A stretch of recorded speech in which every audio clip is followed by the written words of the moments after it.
Hello बच्चों, प्रश्न दिया है कि पश्चिम से पूर्व की ओर चलता हुआ एक इलेक्ट्रॉन एक ऐसे प्रकोष्ठ में यानी कि सिस्टम में प्रवेश करता है जिसमें उत्तर से दक्षिण दिशा की ओर एक समान एक वैद्युत क्षेत्र है। वह दिशा बताइए जिसमें एक समान चुंबकीय क्षेत्र स्थापित किया जाए ताकि इलेक्ट्रॉन को अपने सरल रेखीय पथ से विचलित होने से रोका जा सके। यानी कि इलेक्ट्रॉन जिस दिशा में गति कर रहा है वो उसी दिशा में गति करे, उसके लिए हमें यहाँ पे जो चुंबकीय क्षेत्र होगा उसकी दिशा बतानी है। तो हम लोग इस प्रश्न का उत्तर देंगे। तो इस प्रश्न का उत्तर देने के लिए सबसे पहले हम लोग मुख्य अवधारणा देख लेते हैं। ठीक है, तो देखिए मुख्य अवधारणा अगर हम लोग यहाँ पे देखें तो क्या है कि इलेक्ट्रॉन जो है ऋण आवेशित कण है और इलेक्ट्रॉन यानी कि आवेशित कण का विद्युत क्षेत्र एवं चुंबकीय क्षेत्र में गति हम लोग यहाँ पे देंगे। तो देखिए आवेशित कण यहाँ पे एक साथ दो क्षेत्र में एक समान विद्युत क्षेत्र एवं चुंबकीय क्षेत्र में, तो इस मुख्य अवधारणा का हम लोग प्रयोग करेंगे और अपने प्रश्न का उत्तर देंगे। तो हमें जैसा प्रश्न में बोला जा रहा है हम लोग ले लेते हैं यहाँ पे इलेक्ट्रॉन। इलेक्ट्रॉन में क्या होता है कि ऋण आवेश होता है। ठीक है, अब ये जो इलेक्ट्रॉन है हमें प्रश्न में बता दिया गया है कि पश्चिम से पूर्व की ओर गति कर रहा है। तो ये हो जाएगा पश्चिम, पश्चिम से ये क्या कर रहा है इस तरफ पूर्व की ओर गति करते हुए आएगा। ठीक है, यानी कि ये इस दिशा में ऐसे गति कर रहा है। तो यहाँ पे इलेक्ट्रॉन की गति की दिशा हम लोग को मिल गई है। अब हमें यहाँ पे बोला गया है कि उत्तर से दक्षिण की ओर, तो हमारा उत्तर ऊपर हो गया। ठीक है, तो उत्तर से दक्षिण की ओर यानी कि इस तरह हमारे पास एक समान विद्युत क्षेत्र E जो है लगा हुआ है, हम लोग को बताया जा रहा है और इलेक्ट्रॉन इस तरह से गति कर रहा है। ठीक है, तो विद्युत क्षेत्र की दिशा क्या होती है, धन से ऋण की ओर होती है। ठीक है, तो हमारे पास यहाँ पे ये जो इलेक्ट्रॉन है वो इस दिशा में गति कर रहा है। जैसे ही हम लोग यहाँ पे विद्युत क्षेत्र लगाएंगे तो ये इलेक्ट्रॉन की गति की दिशा जो है इस तरफ हो जाएगा। ठीक है, इस तरह से, क्योंकि हमारे पास विद्युत क्षेत्र क्या होता है धन से ऋण की ओर होता है। ठीक है, तो यहाँ पे इस दिशा में हमारे पास विद्युत क्षेत्र है तो अब इलेक्ट्रॉन इस तरह से विक्षेपित होगा। तो ये इस दिशा में विक्षेपित ना हो, इलेक्ट्रॉन इस तरह से गति करे, इसके लिए हम लोग क्या करते हैं कि चुंबकीय क्षेत्र लगाएंगे। तो अब चुंबकीय क्षेत्र हम लोग ऐसे लगाएंगे कि जो ये इलेक्ट्रॉन इस दिशा में गति कर रहा है, ठीक है, धन आवेश की ओर या फिर धनात्मक दिशा की ओर ये विक्षेपित हो रहा है, विक्षेपित ना होकर इस तरह से सरल मार्ग में चले।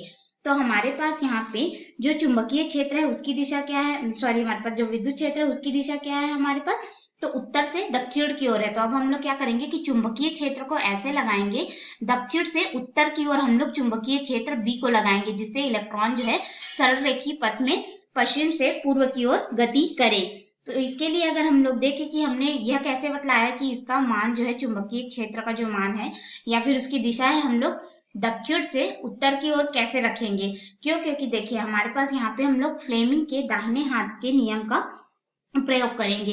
तो इसके लिए हम लोग फ्लेमिंग के दाहिने हाथ के नियम को देखते हैं। तो देखिए फ्लेमिंग लेफ्ट हैंड रूल में क्या होता है कि अपने लेफ्ट हैंड यानी कि दाहिने हाथ में अंगूठा, तर्जनी और मध्यमा को इस प्रकार फैलाइए कि तीनों एक दूसरे के लंबवत हो।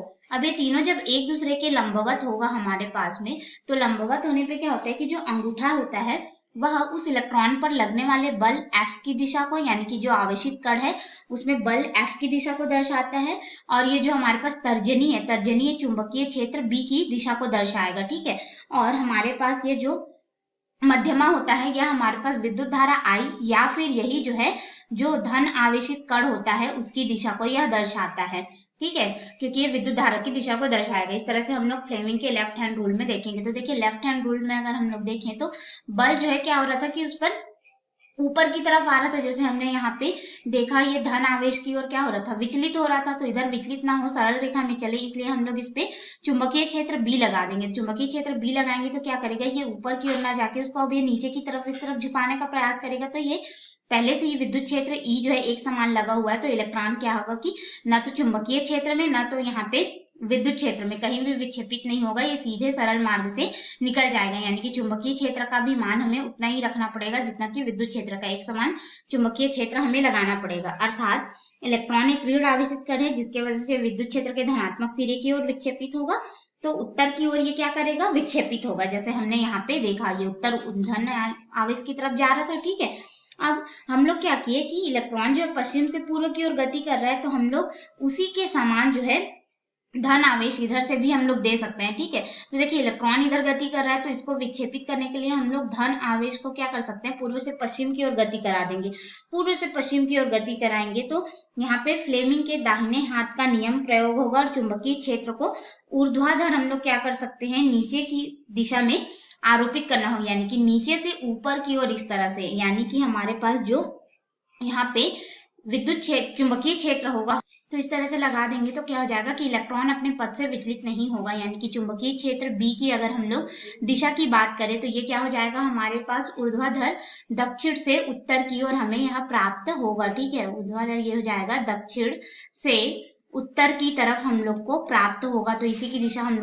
तो ये हो गया हमारे प्रश्न का उत्तर जो कि हमें ज्ञात करने को बोला गया था। आपको समझ में आया होगा। धन्यवाद।